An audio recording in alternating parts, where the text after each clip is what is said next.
Shalom, shalom, and peace. Welcome to another episode of Don't Shoot the Messenger. This is episode number 153. All praise, honor, and glory to the Most High, while Yahweh Shai. This is your host, your brother, Amath. I acquire first name, IQ is all the same. Praying that everybody's well on this Man of Monday. Um, if you just made it in, did you wipe your feet before you came in the house? Make sure you do so. Hit the like button, man. Help your brother out. Let's get this thing moving. All right. For those of you that were questioning or kind of reached out to me asking if I did a DSTM this past weekend, yes, I did. For those that watched the live um, episode 152 Friday night, it was Friday Night Lights. Yeah, it went down, and in the middle of that, or the beginning of that live, YouTube decided to come in, interrupt the stream, shut it down for a minute, then let it back up. Right. After the fact, I get an email after I got off live. I got an email said that, oh, you had copyright infringements and we had to shut it down. Even though, even though I clearly utilized the Fair Use Act, read it, posted it on the video. I don't make any profit off of this video. I don't advertise. This is not a monetized channel. So there was really no reason why a copyright infringement should have been placed on here, right?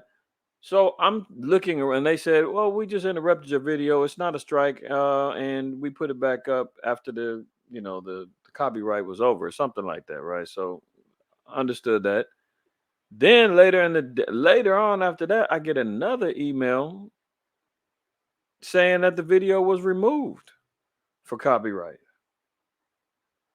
And then it's talking about, oh, you can dispute it, but you got to be very careful and make sure that you got basically your T's crossed and your I's dotted in the whole nine if you're coming after somebody about a copyright. So I'm still trying to figure out, like, where is this copyright at? What are they talking about?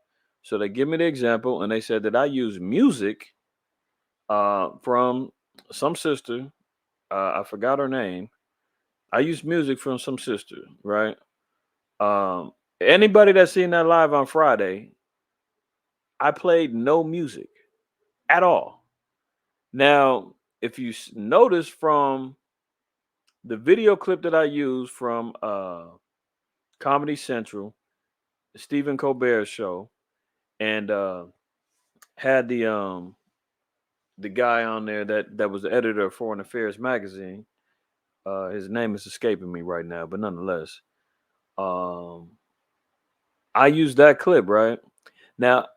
Another what I ended up researching another um, a guest on that same show was the sister who had music and I guess performed on there. I didn't use her portion of the interview. I didn't use anything of hers with no music. So clearly, man, some bullshit was going on, man, and I got to figure out what I'm gonna do as far as seeing if I can get it reposted. I might fight it. If not, it is what it is. If you caught it Friday, um, I think it was a pretty good episode. A lot of information uh, um, dropped on the table for everybody to eat. If I'm able to get it back up for those that missed it, I'll do so. If not, um, I don't know what to tell you. These bastards is really trying to crack down on anybody that's opening up their lips to say anything true. You dig what I'm saying? So the setup was real. The setup was on. They really just flat out lied. I've been trying to go over the video. It was almost a 3 hour live. So I've been trying to comb through it to find out where and when and if I ever use this woman's music on that video, and I don't recall. So for those of you that watch this, man, put it in the comments if you watch Friday and you heard any music or a song being played by some sister. Again, her name her name escapes me right now. But if you just remember any music being played, put it in the comment section. Help me out. Maybe I'm tripping. Maybe I'm tripping, and maybe you could say, Yeah, I do remember hearing something. They got you legit. Okay, cool. I can eat that. If it's true, it's true. But I haven't seen it, and I've been going over the video. But nonetheless, hopefully everybody's solid, man. It's Man of Monday, man. Let's get right to the business at hand, man. We got a few things we got to talk about. Putin has been seen moving nuclear equipment via train. It's got the West kind of shook up right now. They're wondering, is he trying to mobilize? Is he trying to get things set up so that he can, activate nukes? They're concerned about it. We don't know. New York is following in the footsteps of California. Left tit, right tit of the Great Whore. They're going to be banning gas cars come 2030, following after the footsteps of the Great Reset and the New World Order. You've got major banks running what they're calling "quote unquote" exercises regarding what type of impact would climate change have on banks as far as losses are concerned, the economy, so forth and so on. Very ironic that major banks are now looking at incorporating climate change as part of their banking model.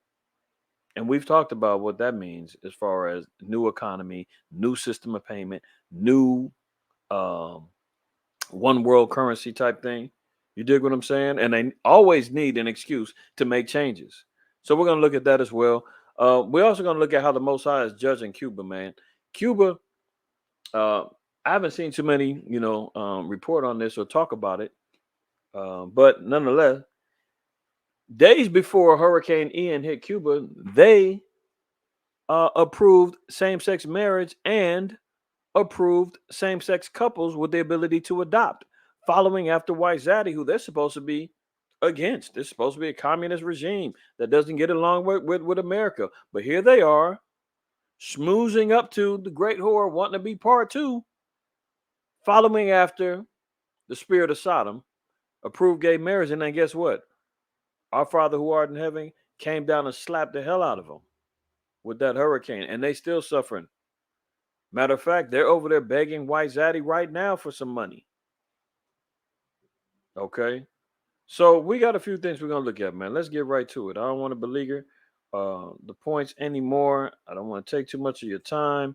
I'm gonna try to be concise on this today and get right to the business, man. So let's look at this first. Okay. Look at it. Major U.S. banks will participate in climate scenario exercise. So don't worry. This is just scenarios, guys. Just scenarios. It's not like these things really are happening. It's not like these things are really a threat. Check this out. The exercise will kick off the Fed's efforts to gauge the level of management of risk for banks when it comes to climate change. So not only are we already looking at many of the banks already are dealing in inflationary and deficit crisis. Just go look at what's happening over there in the UK. Go look at what's happening in Sri Lanka and some of these other countries that are completely collapsing. I mean, the UK was damn near out of it. The Bank of England was almost over with until they decided that we got to push the panic button and start printing up these British pounds and get this fake money floating back in the economy so that we can actually maintain this bank and the bank don't fall out. But they're not out the woods yet. They're not out the woods yet. Hyperinflation is going to be coming right down the pipeline. They're trying to manage what they can, but their answer is we have no other choice but to print more money and cause a greater uh, devastating problem, meaning inflation or hyperinflation. So they're just pretty much putting a band-aid on a severed limb. They ain't gonna stop the bleeding, man. They ain't gonna stop the handicap. It's over with. It's just kind of kicking the can down the road. But let's look at this. The Federal Reserve announced Thursday that six of the nation's largest banks, all the big boys are playing. You see that? Will participate in a pilot climate scenario analysis exercise in 2023. Excuse me. Look at it. The big boys. Bank of America, Citigroup, Goldman Sachs, JP Morgan Chase, Morgan Stanley, and Wells Fargo will undergo the exercise, which the Fed said will not have capital or supervisory consequences. The Fed plans to publish aggregate findings from the exercise, but not firm specific information.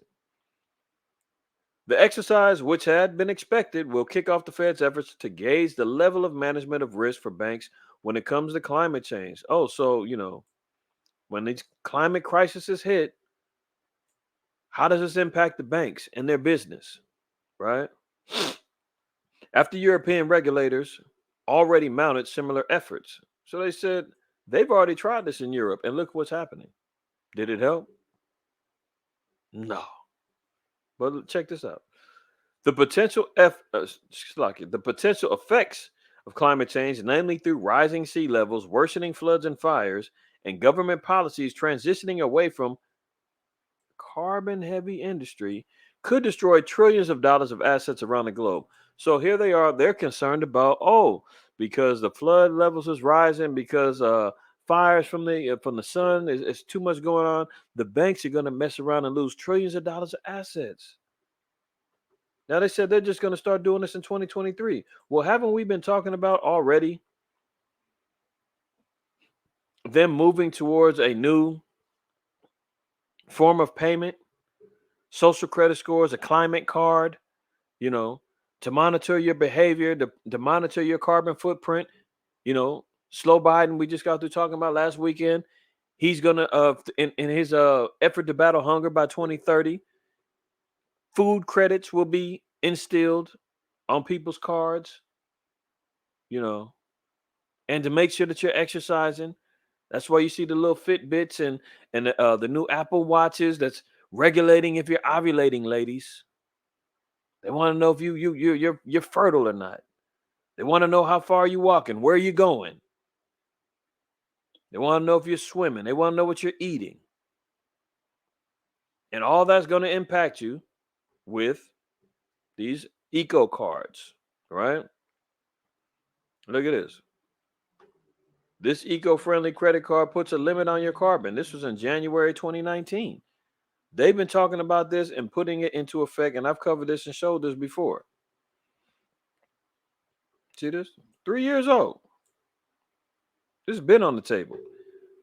Now they're getting ready to go operational just by announcing, the major banks are all getting ready to run these exercises so that we can see if we want to implement these climate cards in order for people to do their everyday banking. They're already making it harder for you to withdraw your money, limitations on withdrawals, monitoring and checking every time you try to take some money out. They want to know why and how much.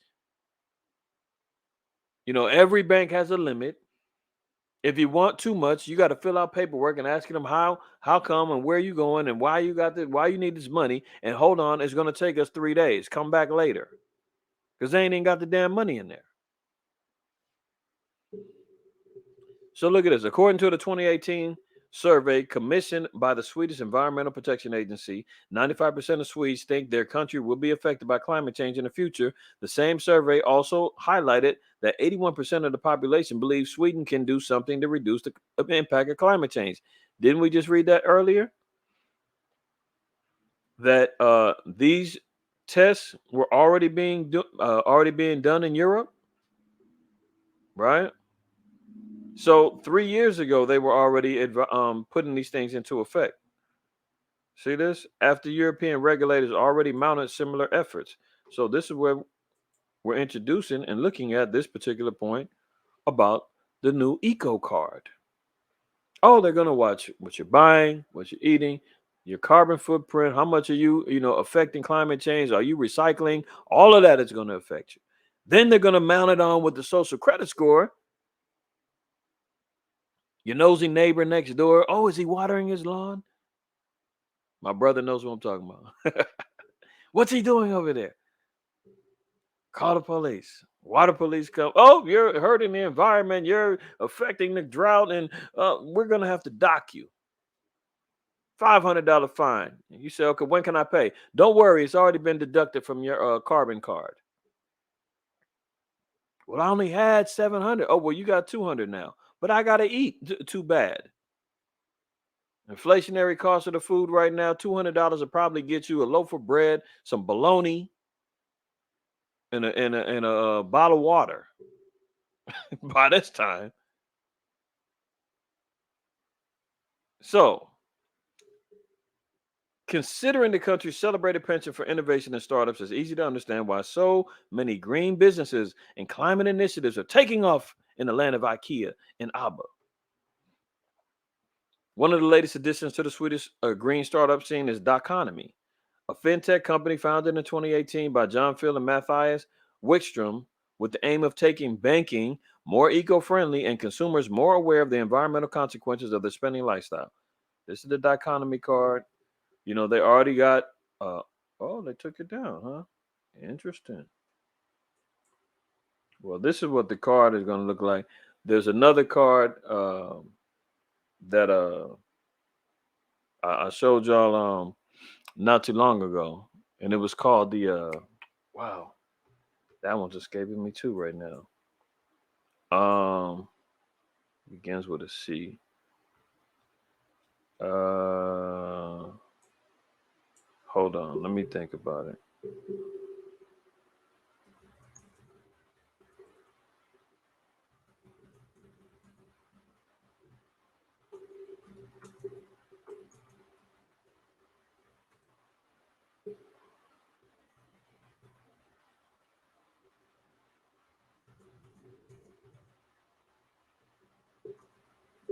Dang, I can't remember the name of that card. Oh man, you know what? I got to come back to it just for time's sake. I remember it on the back end. I remember it on the back end, but I covered it. They got this new card, new credit card. I think it's called the cruise, not the cruise card. What is it called? God dang it! It's a new card, man. Bottom line, you can download all of your cards to this one card. It consolidates all of your cards onto one card. Your Visa, your MasterCard, your Diners Club, whatever you got, American Express. Instead of having multiple cards, it all goes on one particular card, and they give you little rewards for your um I think it made mention about your carbon usage or your climate usage, something like that. Uh, I gotta remember it. Maybe it'll come to me while I'm going live, but I'll see. I'll see. Um, but let me go back over here. All right. So here they are talking about these things, the carbon heavy. This is how you know it's going to be carbon based, right? And we just got through seeing that the carbon credit cards is already in effect. That's why if you even notice, man, some of y'all look at your debit cards and your credit cards and tell me if you've got put it in the comment section. Matter of fact, man, this is an experiment. Um Tell me if you've got an expiration date beyond 2025. I don't. Tell me if you got anything beyond 2025. I'm just wondering. And I'll tell you where I'm going with it after I get some feedback. But nonetheless, just let you know kind of where the rebuild is going to begin and the new economies are going to be switching up and changing. But I know most of the credit expiration dates, all mine is like 2025. I don't have anything 2026. 2026 or beyond. I haven't seen anything out there yet. So if you do, let me know. I'd be interested in knowing that. But it's 2024, 2025. Other than that, they ain't going beyond that. Why? You know why. So tell me if you got something 2026 or beyond. I like to know. Let's move on. So, looking at this, it says in its announcement, the Fed emphasized the pilot exercise will be strictly for information gathering purposes. Oh, really? All they want is more information, calling it exploratory in nature. The central bank specifically distinguished the upcoming exercise from its annual, quote, stress test of bank finances, in which the Fed tests large banks' strength against hypothetical. Oh, it's only hypothetical, huh? Hypothetical recession. So, we're not in a recession right now, huh? There's no real economic panic going on. We haven't had um what's the definition of a recession when you've had two consecutive quarters of negative GDP growth? We're well beyond that now, aren't we? And then they say, oh, that's the technical definition, but we don't want to say it's a recession. We're waiting for other factors to play in because they don't want to spread hype and panic. But everybody knows we're in a recession. But they're saying, oh, this is just hypothetical. Oh no, this is operational. They're just coming clean right now saying, oh, guess what? We decided in 2023 we're gonna run some emergency drills and some exercises to see how we can protect these banks and protect the economy because of climate change. Who knew the weather would affect your money? Your money. Or is it your money? Let me finish this last couple paragraphs. Fed Vice Chair for Supervision Michael Barr said earlier this month the central bank has an important but narrow mandate to police climate risk for banks. The Fed will provide climate scenario narratives, which banks will use to analyze the impact on their portfolios and business strategies. The Fed will then review these findings with the firms to help them build up their ability to manage climate related risk. So, how are they going to help them build up their ability to manage the risk? Hmm? They're going to manage your money, huh? Well, um, look at this one.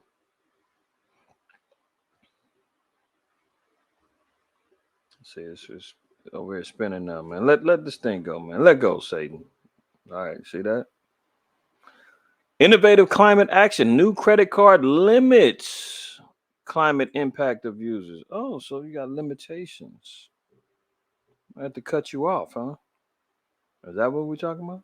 Or it's supposed to limit the exposure to climate change. You know what they're talking about.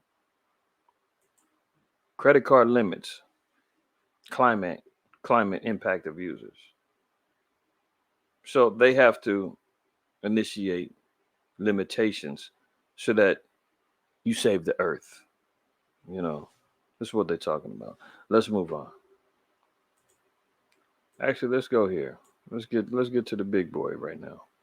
All right. So Russian nuclear military train is seen on the move and possible warning to the West that Putin is prepared to escalate his Ukraine war. So there you have it. They're constantly still trying to push the issue that he's the one that's going to do it. But remember, for those that seen it live on Friday, uh, he called out the U.S. for being hypocrites. He said, "Wait a minute, the U.S. is the one that set the precedence for nuking people. Go ask the Japanese." He said, I'm a madman. I'm crazy. I'm the one that's, willing to kill and innocent lives and all of that. Friday, we went over all of this. Looked at the numbers of how many deaths from 178,000 to almost 230,000 people that's estimated could be more. Japanese killed. And they said many were civilians, women, and children included. Killed by them hydrogen bombs, man. Hiroshima, Nagasaki. And Putin saying, well, before you look at me and what I'm talking about with my right to defend my countries, even the annexed ones that I just brought back home, before you start wilding out talking about he's crazy for even talking about nukes, nobody wins using nukes, blah, blah, blah. America won. America damn sure won when they used them hydrogen bombs and nuclear bombs over there against the Japanese. Put the Ammonites, man, put them in check to this day. Put all the rest of the world on notice, Russia, China, etc., all on notice. F around with the gray whore, and she gonna let out all kind of disease on you. You don't want no parts of that. And all the rest of the earth has been in subjection, man. And the cold part is uh, the thing is this: it's the white man. It is the white man. He's the one that is willing to do it. It ain't about Russia or the U.S.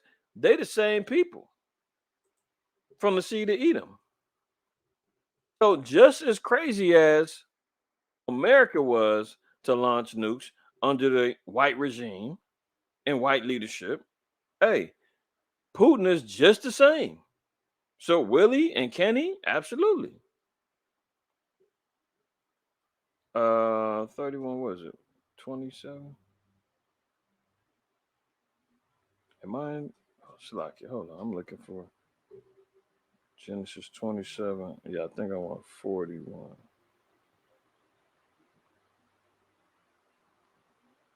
Uh,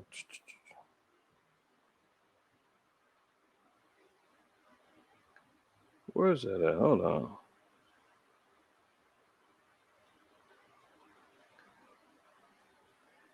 Why am I lost? Slocky, y'all. Well,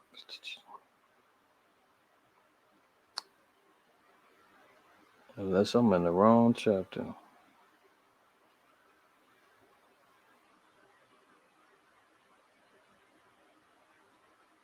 Dang, it was right here in front of me. I'm tripping. Slocky, y'all. So Genesis 27, verse 39 to 40. And Isaac his father answered and said unto him, Behold, thy dwelling shall be the fatness of the earth and of the dew of heaven from above. So who's he talking to? His son Esau. Esau, who was the father of the Edomites, the red nation. Okay, the ones whose blood show forth through their skin. They got translucent skin. You can see their emotions. You can see them when they get slapped. They turn red. They've been known to be calling themselves rednecks, so forth and so on. I mean, we should all know right now who those people are. Esau begging his father Isaac for a blessing after he surrendered his birthright to Jacob. He didn't want it. What did he say? And Esau said unto his father, Hast thou but one blessing? My father, bless me, even me also, O my father. And Esau lifted up his voice and wept, crying and whining. You had the blessing and you gave it up for your belly and for carnality. Verse 39. And Isaac his father answered and said unto him, Behold, thy dwelling shall be the fatness of the earth and the dew of the heaven from above. So we said, Thy dwelling shall be the fatness of the earth. So Job 9:24, the earth is given into the hand of the wicked. His dwelling is going to be the fatness of the earth. So he's inhabited everywhere. He's from Australia to Europe. Everywhere he goes, he colonizes, he takes over. That's part of his blessing that he's able to do that. He calls a manifest destiny. Verse 40. And by thy sword shalt thou live, and shalt serve thy brother, and it shall come to pass, when thou shalt have the dominion, that thou shalt break his yoke from off thy neck. So these are future prophecies that he's going to live by the sword, meaning he's going to live by destruction. He's going to live by weaponry, technology. These are all things that he does. And the future prophecy said he's going to serve his brother, and it's going to come to pass when thou shalt have dominion, that thou shalt break the yoke, break his yoke from off thy neck. So he had opportunities to serve in a light manner under David, right? David had Edomites in subjection. You also had Septimius Severus, 193 AD, during the Dark Ages. You had the Khazarian Empire. They was living in caves, man. They was all jacked up in the bottomless pit for 1,000 years, being subservient to dark-skinned nations and dark-skinned rulership and black nobility. Then when they broke the yoke from off the neck in the Renaissance period, they came out and wreaked havoc on the earth again, right? So the point of the matter is that Esau is going to live by the sword. It doesn't matter if they're Russian, German, so-called American. Doesn't matter if they're Yugoslavian, British. I mean, look at who all the heads of NATO, and NATO is the self-proclaimed defense arm of the world. So-called white man, he loves war. We looked at how many years has America been at peace since its quote unquote birth in 1776. Depending on the source that you look at, anywhere between 17 and 15 years. That's it. And that's scattered. That's not consecutive years. That's an accumulation of years that would add up to like 15 to 17 years of peace. He loves war.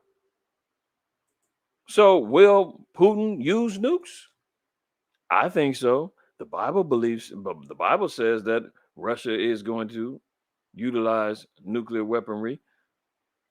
It says that the great horror is going to be hit with flames and be smoking. And, you know, the European nations, man, they're going to rise up. And Revelation 17:16 tells you the 10 horns are going to hate the whore. There's going to be warfare going all back and forth. Obadiah says that the nations hissed at him, all of them that hated him, speaking about Esau. So there's going to be mass warfare going on. Putin just called out and said, wait a minute, I'm just as crazy to do it, but you did it first. Don't make it look like I'm the bad one. They play games, man. Esau's a fool. So, Russian nuclear military train is seen on the move and a possible warning to the West that Putin is prepared to escalate his Ukraine war. The military hardware belongs to the 12th Main Directorate of the Russian MOD. Specialist Division is dedicated to storage, maintenance, and provision of nukes. Military analysts claim this could be a sign of escalation in Ukraine conflict on behalf of Moscow or preparation for large-scale nuclear readiness tests. This comes as NATO warned a Russian nuclear sub has left its base on the Arctic Circle. Putin crony Ramzan Kadyrov, meanwhile, called for the use of low-yield nuclear weapons in Ukraine. So, not only are we seeing this, that NATO has warned that a nuclear sub left out the Arctic Circle. The Coast Guards over here in the U.S. said that they seen Russian and China warships cruising around, trolling Alaska. So things are still escalating, man. This thing is still hot.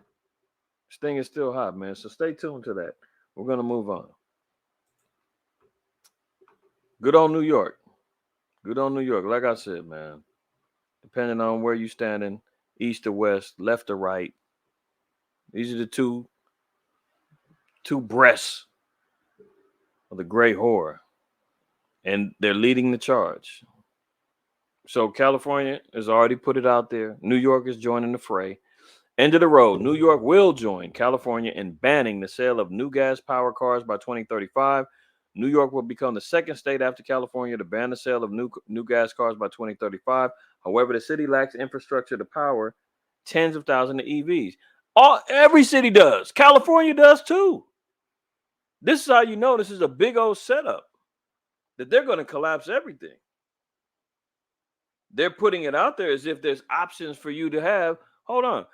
I shared the article a while back, man. The president of oh man, I forgot the dude's name, but he was the head of a lithium mining company, and he said there's not enough lithium in the earth, to create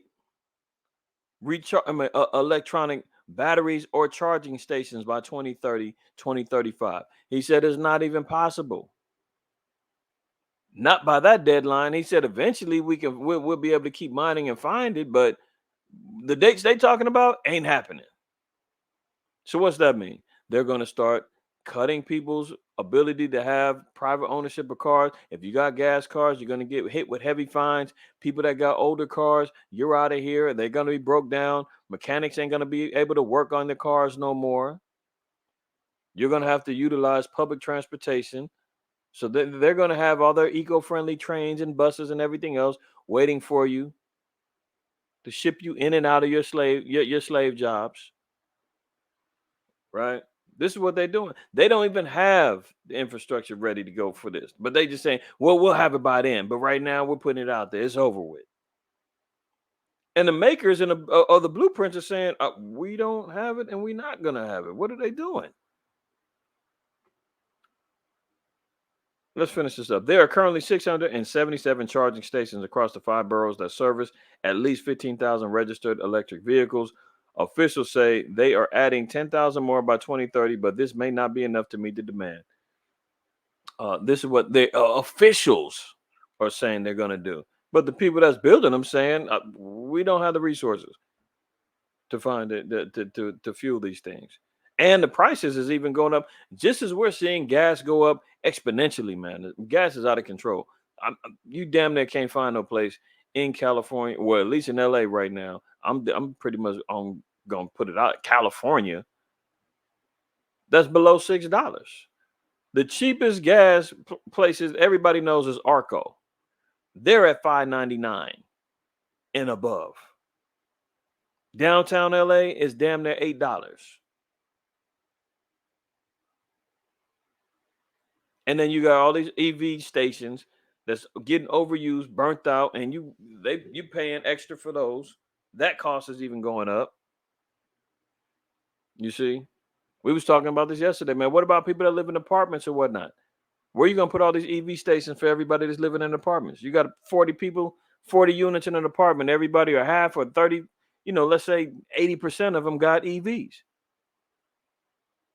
They all gonna take turns utilizing the same 5 stations on some rotation that you're now gonna have to pay extra rent for. I mean, service fees in your rent and utility fees for your rent to make that go up even more. These people are crazy, man. Madness for real. Let's move on.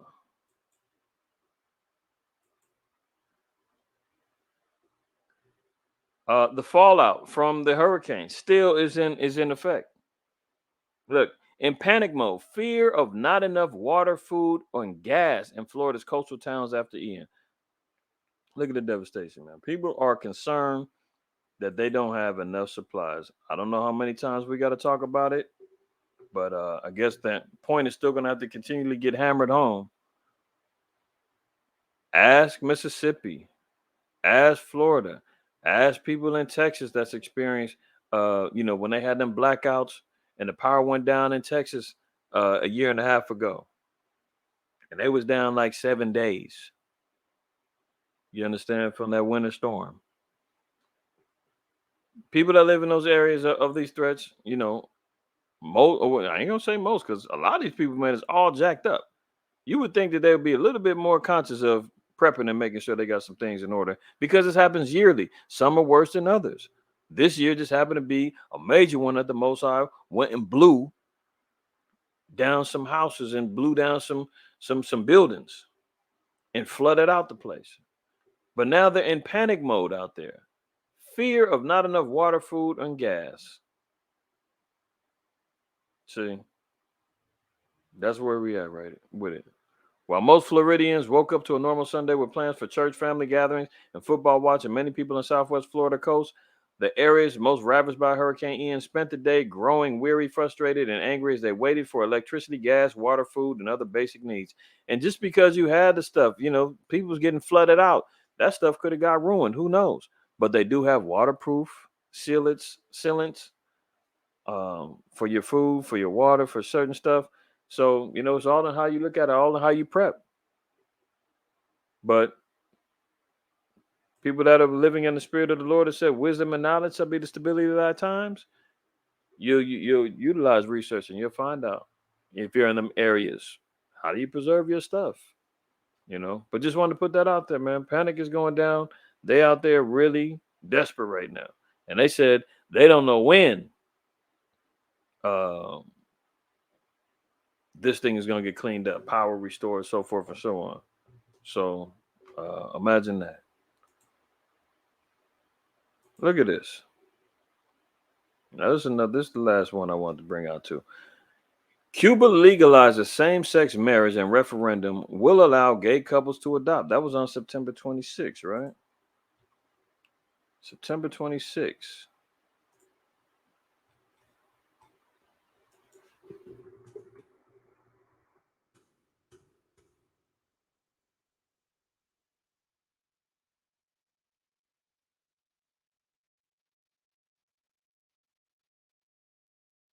September 26th.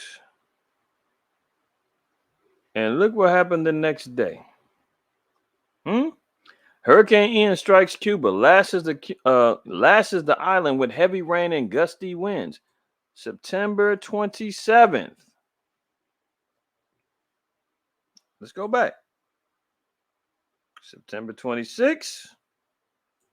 Cuba legalizes same-sex marriage and referendum will allow gay couples to adopt. September 27th. Hurricane Ian strikes Cuba, lashes the island with heavy rains and gusty winds. You see how fast the Most High judged that place? Where his children dwell? They want to run around and be like America. They want to run around and go follow after the model of, you know, Gray Horror. Let's look at this real quick, man. I just want to look at it. Like Ezekiel 9. Ezekiel 9 and 4. It says, and the Lord said unto him, go through the midst of the city, through the midst of Jerusalem, and set a mark upon the foreheads of the men that sigh and that cry for all the abominations that be done in the midst thereof. You know, this is how the Most High is sending forth angels, of sending forth destruction. You know, this is a future prophecy as well as a present. I mean, one of the past. But Ezekiel's receiving this prophecy. Now it said that destruction and the angels are going to be set forth, but the ones who had the mark of the Most High are the ones who are crying because of all the abominations that's done in the midst of us. It says, and to the others he said in mine hearing, go ye after him through the city and smite, let not your eyes spare, neither have ye pity. So the Most High said, go forth, destroy all those that go against his righteous ways, and don't have no pity. Slay utterly old and young, both maids and little children and women, but come not near any man upon whom is the mark, and begin at my sanctuary. Then they began at the ancient men which were before the house. So the Lord put out the edict. He said, who's fair game and who's not, right? We don't talk about the mark and all of that right now. I just want to get the point that we see how the Most High slays utterly. And he said, I will start at my house. Let me read on.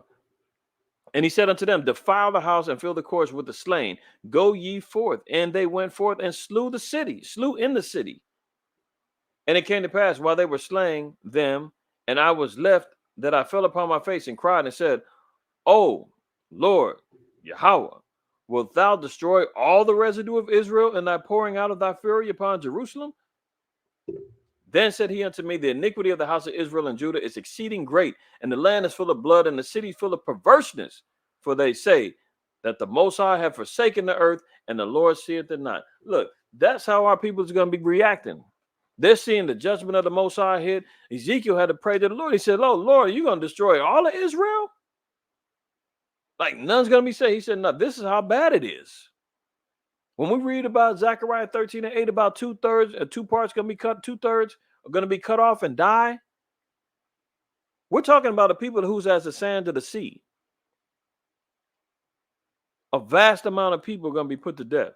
So now when you look at this, going back to Cuba, where our people have been scattered in the diaspora, the children of Israel are dwelling there, and they're in there voting for same-sex marriages and allowing gay couples to adopt. And then guess what? The Most High came the next day, smashed them. Cuba voted to legalize same-sex marriage in a referendum, also making it legal for gay couples to adopt children.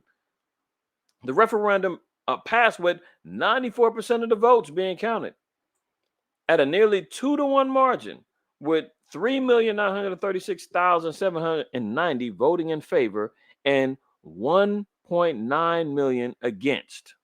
So the majority of the Cubans said, yes, we're with the LGBTQ HIV community. We stand in arms with you.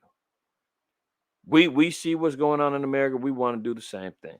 The vote in favor will see an overhaul in the family code, which has been the law of the land since the Communist Revolution in 1959.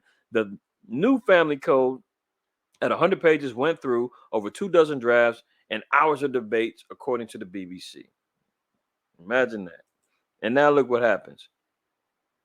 After they made the vote, now they want to go protest and cry. Protests in Cuba erupt after days without power following Hurricane Ian. Most of the island of 11 million is still in the dark. Before the storm, Cubans were already reeling from power outages as well as shortages in food and medicine. And they think that the keys to getting that taken care of, look at this. This was in Indonesia. I didn't even bring this one out. But see, that's how the spirit moves. 125 people died at a soccer game, man. Got trampled out. Look at a deadly stampede at Indonesian soccer game. Kills at least 125 people.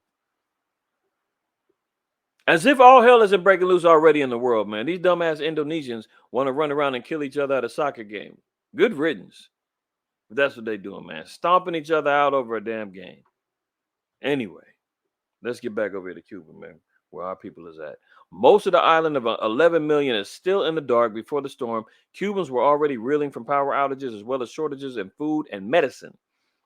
Protests erupted in Cuba Thursday night as most of the island endured nearly 3 full days without power due to the damage caused by Hurricane Ian. Small groups of people took to the streets and banged on pots in different parts of Havana and other provinces throughout the island. On Friday morning, the Energy and Mines Ministry said that 60% of the capital of Havana and 88% of the uh, Mayabec, Mayabeque or Mayabec province had power restored, but most of the country of about 11 million was still without electricity. Play with the Most High if you want to. Follow after your damn heathen masters if you want to, man. Maybe you didn't learn your lesson. Maybe our people don't know. Maybe you didn't get the message. Here, Proverbs 3:31.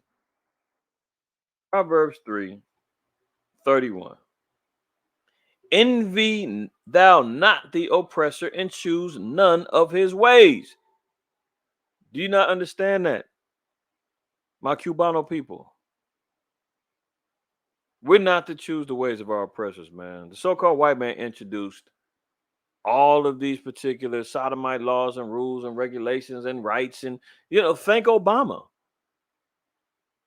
You understand?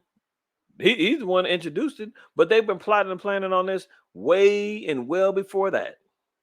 He was just the one to sign the ink on the paperwork. And here they are following the ways of their oppressors. Shalakia, I didn't share that. Here they are following the ways of their oppressors. And you see how fast the Most High went and judged them? And we seen how Ezekiel was moving. The Most High said, man, old, young, it doesn't matter. Israel's, I didn't reach my wit's end with them.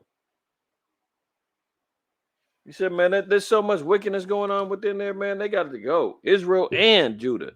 He said their iniquity is exceeding great and perverseness. And then they wonder why the destruction of the Lord happens. We'll look no further than DSTM. Don't shoot the messenger. This will conclude episode number 153.